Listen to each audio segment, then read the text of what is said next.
Illustration number 10 में आ जाते हैं।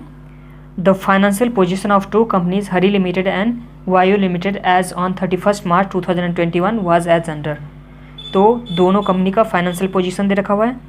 एसेट में क्या है, गुडविल है, बिल्डिंग है, मशीनरी है, इन्वेंट्री है, ट्रेड रिसीवेबल, तो ये एसेट साइड में दे रखा हुआ है, एंड कैश एंड बैंक भी है। लाइबिलिटी में क्या है, शेयर कैपिटल है, इक्विटी शेयर ऑफ ₹10 ईच में जिसमें था, उसके बाद शेयर कैपिटल में इक्विटी शेयर कैपिटल, फिर प्रेफरेंस शेयर कैपिटल है, फिर 10% प्रेफरेंस शेयर। तो यहाँ पे प्रेफरेंस शेयर का 2 कैटेगरी है, एक 9% का, एक 10%। 9% है हरी लिमिटेड में एंड वाई लिमिटेड में कितना है, 10% का है।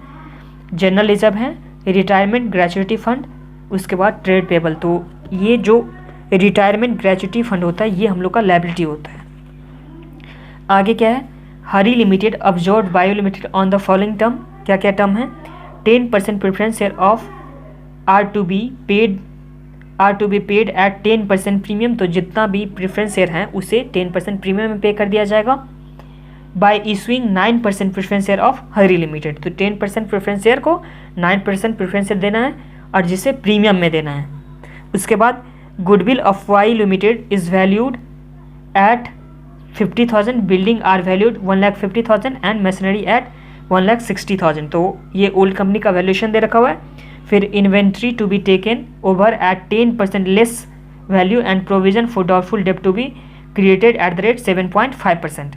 तो ये हम लोग को प्रोविजन भी क्रिएट करना, मतलब ये दोनों क्या हो गया, रिवैल्यूएशन का पॉइंट हो गया एक तरह से। आगे है equity share of Vayu limited will be issued equity share eight the rate 5% premium.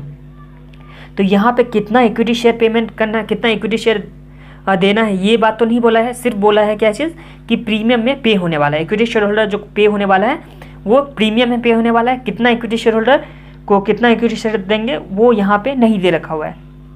आगे है prepare necessary ledger account to close the books of Vayu limited and show the acquisition entries in the books of Hari Limited. Also draft the balance sheet after absorption as at 31st March 2021। तो हम लोग को balance sheet भी बनाना है, general tape भी बनाना है and old company को close भी करना। तो ये हम लोग के पास सम्स दे रखा होता है। सबसे पहले एक बार सम्स को समझ लेते हैं, उसके बाद बनाना स्टार्ट करेंगे। तो आ जाइए, क्वेश्चन नंबर इलस्ट्रेशन नंबर 10 है।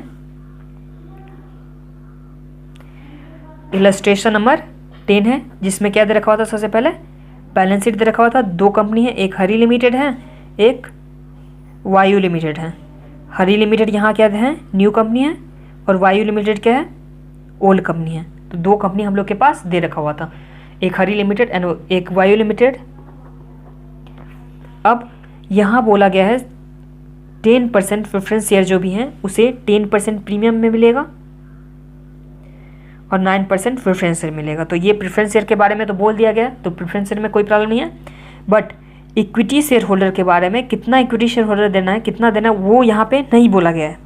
यहाँ सिर्फ बोला गया है कि 5% प्रीमियम में इशू होने वाला है। तो नंबर ऑफ इक्विटी शेयर हम लोग को निकालना होगा, और बाकी तो हम लोग को परचेज कंसिडरेशन के रिलेटेड तो कुछ भी इन्फॉर्मेशन नहीं दे रखा हुआ है। तो यहाँ पे ना स्वैप रेशियो दे रखा हुआ है, ना फेयर वैल्यू दे रखा हुआ है, ना इंट्रिंसिक वैल्यू दे रखा हुआ है, और ना इंट्रिंसिक वैल्यू से हम लोग को सम्स में बनाने के लिए बोला है। तो हम लोग को ये सब में कुछ भी इन्फॉर्मेशन नहीं है, तो हम लोग कौन सा मेथड में जाते हैं, नेट एसेट मेथड में जाते हैं। तो नेट एसेट मेथड से हम लोग परचेज कंसिडरेशन यहाँ पे निकालने वाले हैं। तो ये अपना हो गया फर्स्ट में। अब सेकेंड एडजस्टमेंट में बोला गया था कि गुडविल कितना आने वाला है, 50,000। गुडविल का वैल्यूएशन कितने होने वाला है, ओल्ड कंपनी का गुडविल का 50,000। बिल्डिंग का भी वैल्यूएशन है, मशीनरी का भी वैल्यूएशन है। इन्वेंट्री को 10% का बनाना है, इन्वेंट्री में 10% लेस देन बुक वैल्यू में। अब प्रोविजन फॉर डाउटफुल डेब्ट बनाना है 7.5% से। तो यही हम लोग के पास इन्फॉर्मेशन था, और ओल्ड कंपनी को हम लोग को क्लोज करना है, न्यू कंपनी में एंट्री बनाना है, जनरल एंट्री, उसके बाद इसका बैलेंस शीट भी ड्राफ्ट करना है। तो ये अपने के पास दे रखा हुआ है। अब आ जाते हैं, सबसे पहले क्या निकालेंगे, परचेज कंसिडरेशन।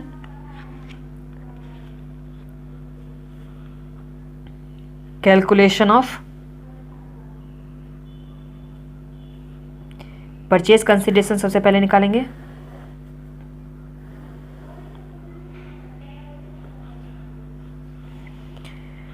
गुडविल 50,000 का था वैल्यूएशन करने के बाद, तो 50,000 लिख दीजिए। उसके बाद क्या है, बिल्डिंग है, बिल्डिंग का भी वैल्यूएशन हुआ था, कितने का हो गया था, 50,000 का बिल्डिंग था। बिल्डिंग के बाद हम लोग के पास है मैशनरी का वैल्यूएशन था 1,60,000। उसके बाद हम लोग के पास है इन्वेंट्री हम लोग के पास है 1,75,000 का, जिसमें से हम लोग को 10% का बनाना है रिजर्व। तो ये अपना हो जाएगा, कितना हो जाएगा, 1,75,000 माइनस 10%, तो ये आ गया 1,57,500 का इन्वेंट्री हो गया।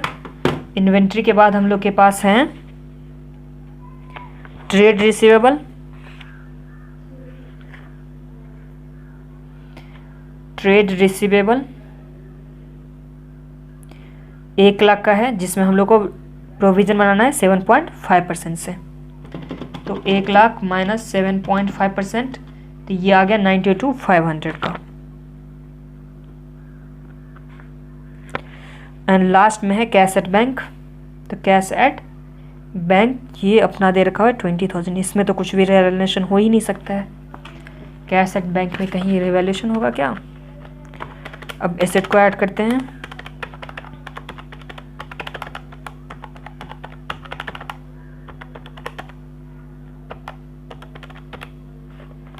तो ये अपना आ गया 6,30,000। यहाँ तक तो कोई प्रॉब्लम नहीं है। परचेज कंसीडरेशन में हम लोग का नेट एसेट मेथड हुआ था। क्यों हुआ था? क्योंकि स्वैप रेशियो नहीं है, ना फेयर वैल्यू दे रखा है, ना इंट्रेंसिक वैल्यू दे रखा है। एंड इंट्रेंसिक वैल्यू के रिगार्डिंग ये भी नहीं बोला गया है कि इंट्रेंसिक वैल्यू से अपने को बनाना है सम्स में। तो हम लोग का नेट एसेट में मेथड में गया। नेट एसेट मेथड में हम लोग कैसे निकालते हैं परचेज कंसीडरेशन? तो सबसे पहले जितना भी एसेट एंड लायबिलिटी होता है उसे हम लोग न्यू वैल्यू पे टेक ओवर करते हैं। तो न्यू वैल्यू जो भी था उसे हम लोग कर लिए एसेट का। अब इसमें से लायबिलिटी को भी हम लोग न्यू वैल्यू पे लेंगे। तो लायबिलिटी में हम लोग को यहाँ पे दे रखा हुआ है, लायबिलिटी में है retirement gratuity fund and trade payable. इसके बारे में कुछ भी नहीं बोला है, तो हम लोग मान लेंगे कि उसी वैल्यू में ले लिए हैं। Retirement gratuity fund and trade payable ये कितने का है? 20,000 एंड 80,000। इस तरह से हम लोग का परचेज कंसीडरेशन कितना हो जाएगा? 50, तो 6,30,000 माइनस 20,000 माइनस 80,000, तो 5,30,000 का हम लोग का क्या आ गया? Purchase consideration. तो यहाँ तक तो कोई प्रॉब्लम नहीं है। परचेज कंसीडरेशन हम लोग का कितने का आ गया? 5,30,000 का। अब इसमें से माइनस प्रेफरेंस शेयर देना है हम लोग को। 9% प्रेफरेंस शेयर देना था ना, 9% प्रेफरेंस शेयर देना था। कितने का देना था? तो जितना पहले प्रेफरेंस शेयर था 1,00,000 का, उसमें हम लोग को देना था 10% प्रीमियम, तो 110% हो जाएगा।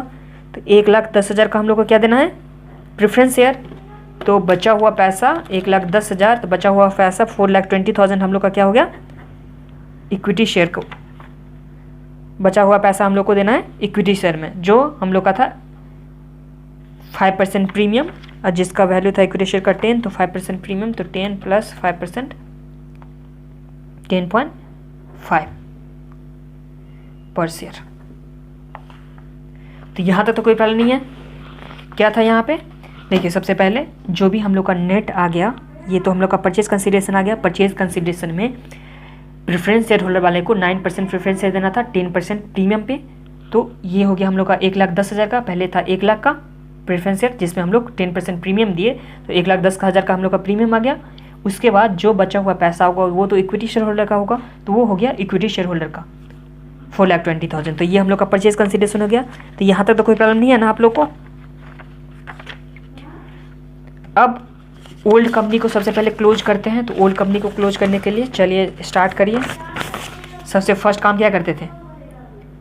एसेट को ट्रांसफर करते हैं रियलाइजेशन में, लायबिलिटी को ट्रांसफर करते हैं रियलाइजेशन में। एसेट को ट्रांसफर किए रियलाइजेशन में, लायबिलिटी को ट्रांसफर किए रियलाइजेशन में। थर्ड में क्या करते थे? परचेज कंसीडरेशन का एंट्री बना देते। उसके बाद परचेज कंसीडरेशन के बाद जो कुछ भी अकाउंट था, जैसे प्रेफरेंस शेयर हो गया, इक्विटी शेयर होल्डर हो गया, तो ये सब अकाउंट बनाते हैं। जो भी बैलेंसिंग फिगर होता है, जैसे प्रेफरेंस शेयर होल्डर का बैलेंसिंग फिगर होगा तो वो हम लोग रियलाइजेशन में ट्रांसफर करेंगे। जो भी रियलाइजेशन का बैलेंसिंग फिगर होगा वो हम लोग share holder, equity share holder में ट्रांसफर करेंगे। तो इस तरह से हम लोग ट्रांसफर करेंगे। परचेज प्रेफरेंस शेयर का जो भी बैलेंसिंग फिगर होता है उसे हम लोग ट्रांसफ़र कर सकते हैं इक्विटी शेयर होल्डर में, क्योंकि अल्टीमेटली रियलाइजेशन का जो भी बैलेंसिंग फिगर होता है वो भी कहाँ जाने वाला होता है, वो हम लोग का कहाँ जाने वाला होता है, इक्विटी शेयर होल्डर में। तो इसलिए हम लोग प्रेफरेंस शेयर को भी डायरेक्ट भी ट्रांसफ़र कर सकते हैं या पहले रियलाइजेशन में ले जाएंगे फिर जाके ट्रांसफ़र करेंगे। तो इस तरह से भी हम लोग कर सकते हैं। सम्स में आ जाए तो आप लोगों को समझ में आएगा। सबसे पहले बनाते हैं ओल्ड कंपनी का रियलाइजेशन अकाउंट। तो रियलाइजेशन अकाउंट जब भी बनाते हैं तो बुक्स ऑफ ओल्ड कंपनी को क्लोज करना है। तो ओल्ड कंपनी का जितना भी बैलेंस है उसे तो हम लोग ट्रांसफ़र करेंगे, जितना भी ओल्ड कंपनी का बैलेंस है। तो ओल्ड कंपनी का गुडविल कितने का था,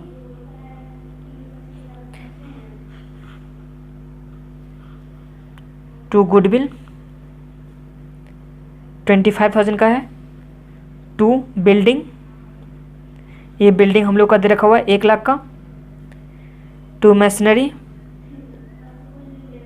1,50,000 का दे रखा हुआ है।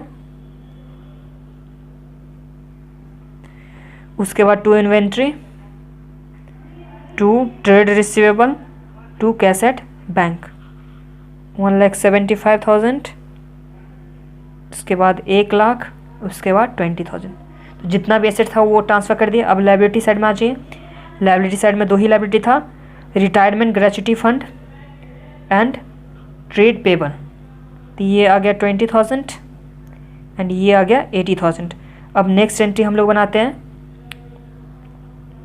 बाय हरी लिमिटेड परचेज कंसिडरेशन से। परचेज कंसिडरेशन कितने का आया था हम लोग का, 5,30,000 का था ना। तो यहाँ 5,30,000 का परचेज कंसिडरेशन आ गया। तो ये हम लोग का रिलेशन अकाउंट हो गया। रिलेशन में तो कोई प्रॉब्लम नहीं है आप लोग को। अब बनाते हैं equity share holder account. Equity share holder account बनाते हैं। तो by share capital, share capital कितने का था, 3 लाख का। By general reserve, general reserve कितने का है, 70,000 का है। उसके बाद तो कुछ है नहीं, तो ये आ गया इक्विटी शेयर होल्डर। अब प्रेफरेंस शेयर होल्डर, तो प्रेफरेंस शेयर होल्डर में क्या था, बाय प्रेफरेंस शेयर कैपिटल, ये कितने का था, 1 लाख का था। तो यहाँ तक तो कोई प्रॉब्लम नहीं है, प्रेफरेंस शेयर होल्डर हो गया। लास्ट में बनाते हैं हरी लिमिटेड।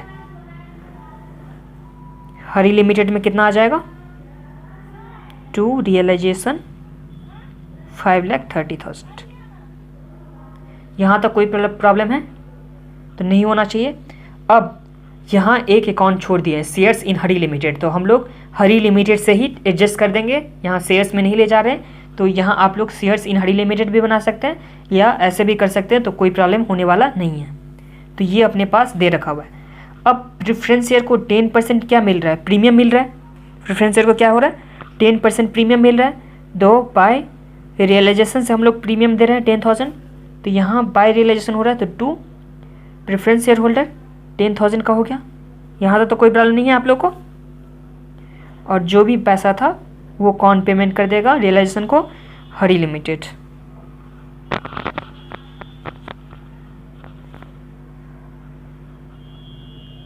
हरी लिमिटेड किस चीज़ में, 9% प्रेफरेंस शेयर कैपिटल में पेमेंट कर देगा। तो यहाँ आ जाएगा बाय प्रेफरेंस शेयर होल्डर जिसको मिल रहा है 9% प्रेफरेंस शेयर कैपिटल, ये आ जाएगा 1,10,000 का। तो हम लोग का सबसे पहला प्रेफरेंस शेयर होल्डर का तो कंप्लीट हो गया। तो सबसे पहले हम लोग को क्लोज भी किसका करना है, प्रेफरेंस शेयर होल्डर का क्लोज करना है अकाउंट। उसके बाद अब रियलाइजेशन को क्लोज करते हैं। तो रियलाइजेशन को क्लोज करने टाइम में टोटल एसेट हम लोग का कितने का आ गया था, 5,70,000 का, प्लस 10,000 माइनस 1 लाख माइनस 5,30,000। तो 50,000 का हम लोग को लॉस हो रहा है, नहीं प्रॉफिट हो रहा है। 50,000 का हम लोग का प्रॉफिट हो रहा है। तो टू प्रॉफिट ऑन रियलाइजेशन कितना आ गया, 50,000 का। अब ये प्रॉफिट कहाँ ट्रांसफ़र होगा, रियलाइजेशन का, तो इक्विटी शेयर होल्डर में। तो यहाँ आ जाइए बाय रियलाइजेशन 50,000 टोटल करते हैं। तो 3 लाख आ गया, प्लस 70,000 प्लस 50,000, तो ये हम लोग का 4,20,000 आ गया। और 4,20,000 किस में मिलेगा? इक्विटी शेयर हरी लिमिटेड से मिलेगा। तो हरी लिमिटेड से क्या इक्विटी शेयर कैपिटल में मिलने वाला है 4,20,000। और यहाँ भी आ जाएगा by equity share holder equity capital 4,20,000। तो यहाँ तक तो कोई प्रॉब्लम नहीं होने वाला है आप लोग को। सबसे पहले रियलाइजेशन अकाउंट बनाए, रियलाइजेशन में एसेट को ट्रांसफर किए, लायबिलिटी को ट्रांसफर किए, तो ये अपना एसेट एंड लायबिलिटी ट्रांसफर हो गया। फिर परचेज कंसिडरेशन का हम लोग कर लिए काम। उसके बाद शेयर के इक्विटी शेयर होल्डर का अकाउंट बनाए, प्रेफरेंस शेयर होल्डर का, तो जितना भी ट्रांसफर था share capital plus reserve and plus equity share holder में ट्रांसफर किए थे। उसके बाद प्रेफरेंस शेयर होल्डर में अपने को ट्रांसफर करना था प्रेफरेंस शेयर कैपिटल, ये हो गया। और रियलाइजेशन का इफेक्ट हो रहा था किस में? हरी लिमिटेड में। तो हरी लिमिटेड हम लोग बना चुके थे। अब प्रेफरेंस शेयर होल्डर में 10% प्रीमियम में देना था, तो जो 10% था उसे हम लोग ट्रांसफर किए रियलाइजेशन में। तो रियलाइजेशन में ट्रांसफर कर दिए और उसके बाद रियलाइजेशन अकाउंट को हम लोग मैच कर लिए, मतलब टैली कर लिए। तो जो भी प्रॉफिट आया रियलाइजेशन का वो अपने को ट्रांसफर कहाँ करना था? इक्विटी शेयर होल्डर में। तो इक्विटी शेयर होल्डर में ट्रांसफर कर दिए। अब जो कुछ भी यहाँ पे इक्विटी शेयर होल्डर का एंड प्रेफरेंस शेयर होल्डर का जो भी बैलेंस था उसे अपने लोग हरी लिमिटेड में ट्रांसफर कर दिए। तो इस तरह से हम लोग का ये books of old company close हो गया। अब बुक्स ऑफ न्यू कंपनी में आ जाइए। तो बुक्स ऑफ न्यू कंपनी में फर्स्ट एंट्री क्या बनाएंगे हम लोग? बिजनेस परचेज अकाउंट डेबिट कितने से? 5,30,000 से, क्योंकि परचेज कंसिडरेशन जितना था उतना ही से बनाना है। To liquidator of old company, old company क्या था? वायु लिमिटेड 5,30,000। सेकेंड एंट्री जो भी एसेट हम लोग टेक ओवर किए हैं, टेक ओवर न्यू वैल्यू पे, तो गुडविल अकाउंट डेबिट जो हम लोग net payment net asset method में जो बनाए थे, नेट एसेट में परचेज कंसिडरेशन निकाले थे, वहीं से हम लोग जितना भी एसेट है लायबिलिटी है वो टेक ओवर कर रहे हैं। तो 50,000 आ गया गुडविल का। उसके बाद बिल्डिंग का कितना आएगा? जितना दे रखा हुआ था 1,50,000। फिर मशीनरी का हम लोग का दे रखा हुआ 1,60,000। उसके बाद इन्वेंट्री का 10% हम लोग को लेस देन बुक वैल्यू में लेना था, तो 1,57,500 का आ गया था। उसके बाद ट्रेड रिसीवेबल के लिए हम लोग को तो डॉटफुल डेब्ट बनाना था। तो डॉटफुल जब भी डेब्ट बनाना है, ट्रेड रिसीवेबल में हम लोग को डॉटफुल डेब्ट बनाना है। तो ये तो अपना लायबिलिटी हो गया ना, तो इसे तो लायबिलिटी साइड में भी दिखाना होगा। तो यहाँ तो हम लोग नेट में नहीं लिख सकते हैं, तो यहाँ पे हम लोग 1,00,000 लिखेंगे, लायबिलिटी साइड में 7,500 को दिखाना है। फिर आ गया था बैंक अकाउंट। बैंक अकाउंट कितने का था? 20,000 का था। टू रिटायरमेंट ग्रेच्युटी फंड ये था 20,000 का अपना। टू ट्रेड पेबल था 80,000 का। टू प्रोविजन फॉर डॉटफुल डेब्ट ये अपना 7,500 आ गया। कैसे आया? तो 1,00,000 का 7.5%। यहाँ तक तो कोई प्रॉब्लम नहीं है आप लोग को। टू बिजनेस परचेस ये बिजनेस परचेस कितना है? 5,30,000। अब इसे हम लोग टैली करते हैं, तो ये आ गया 50,000 प्लस 1,50,000 प्लस 1,60,000 प्लस 1,57,500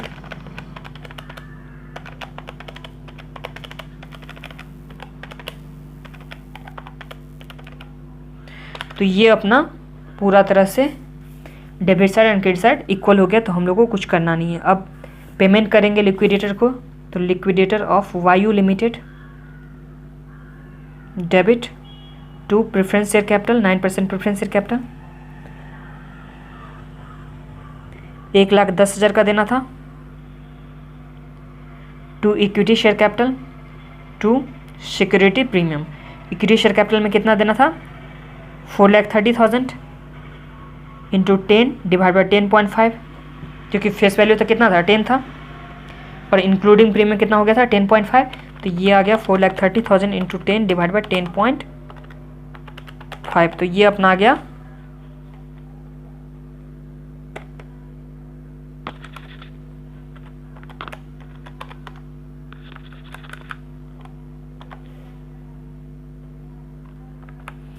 4,20,000 था, सॉरी 4,20,000 इंटू 10 डिवाइड बाई 10.5, तो ये आ गया हम लोग का 4 लाख का।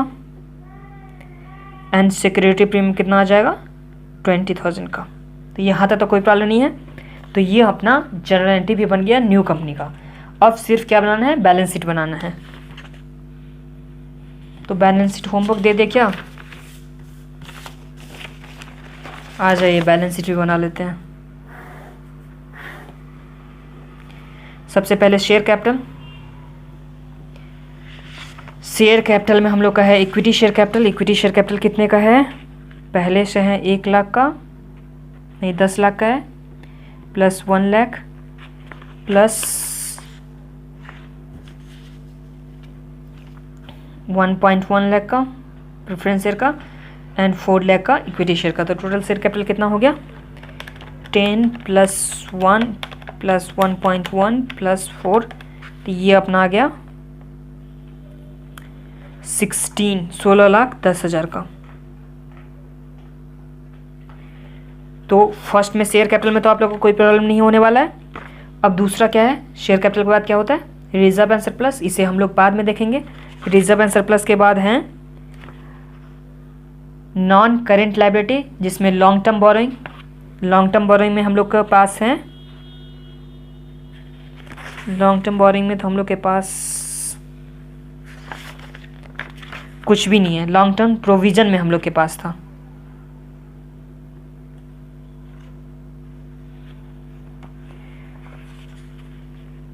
लॉन्ग टर्म प्रोविजन में क्या था ग्रेच्युटी फंड। जो ग्रेच्युटी फंड कितने का था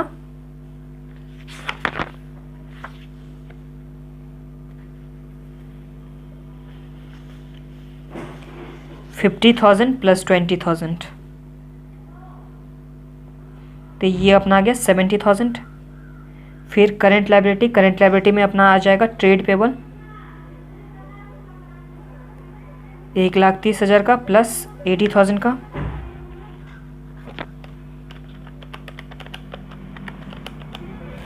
तो ये आ गया हम लोग का 2,10,000 का। उसके बाद हैं प्रोविजन फॉर डाउटफुल डेब्ट, तो ये प्रोविजन में आ जाएगा शॉर्ट टर्म प्रोविजन। तो प्रोविजन फॉर डाउटफुल डेब्ट कितने का आया था 7,500 का। तो ये लायबिलिटी में तो इतना ही। लेकिन सबसे पहले क्या था शेयर कैपिटल था, शेयर कैपिटल में जो न्यू कंपनी का पहले से दे रखा हुआ था, प्लस में ये आया था प्रेफरेंस शेयर का जनरल एंट्री से, ये भी आया था शेयर इक्विटी शेयर का जनरल एंट्री से। फिर नॉन करेंट लायबिलिटी में था हम लोग का long term provision. Long term provision में था ग्रेच्युटी फंड 50,000 पहले से और 20,000 अभी आया था। इस तरह से ट्रेड पेबल में शॉर्ट टर्म प्रोविजन में, तो ये अपना हो गया लायबिलिटी साइड का। अब एसेट साइड में आ जाते हैं। एसेट में non current asset, non current asset में प्रॉपर्टी प्लांट एंड इक्विपमेंट। तो प्रॉपर्टी प्लांट एंड इक्विपमेंट में पहले देखते हैं पुराना हम लोग के पास कितना है। तो पहले से दे रखा हुआ है 50,000 प्लस 3 लाख प्लस 5 लाख, तो ये हम लोग का पहले से दे रखा हुआ है।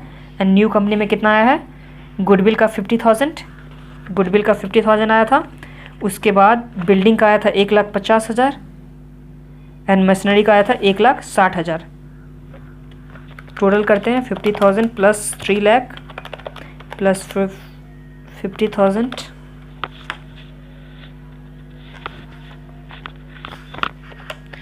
ये 5 लाख है।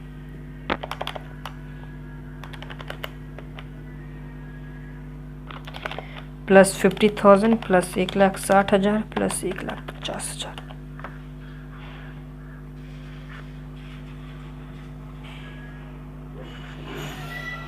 तो प्रॉपर्टी प्लांट एंड इक्विपमेंट में गलती से गुडविल ले देते, गुडविल को आप लोग माइनस कर दीजिए, ये तो इंटेंजिबल एसेट होता है। तो 11,10,000 का हो गया।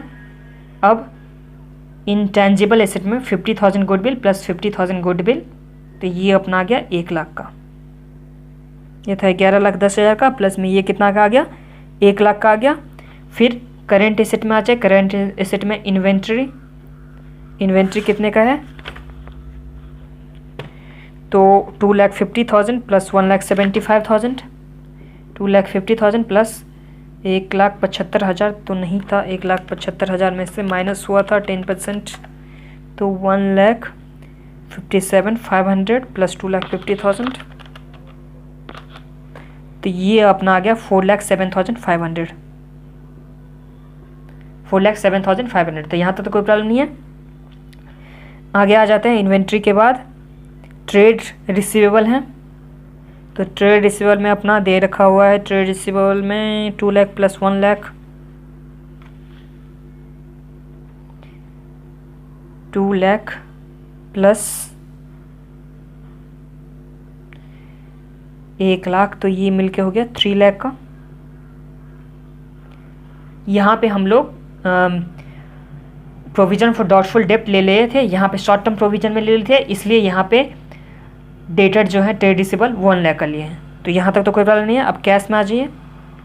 कैश में कितना 50,000 प्लस 20,000, तो ये अपना आ गया 70,000।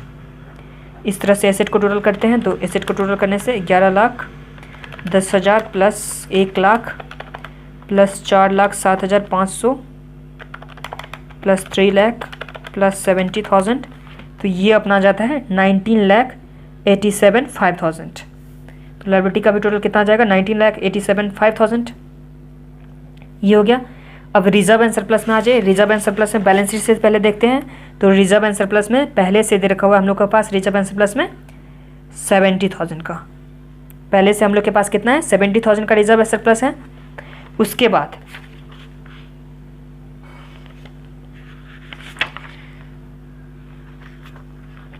$70,000 का पहले से हो गया। एंड जनरल एंट्री से कितना आया है रिजर्व एंड सरप्लस में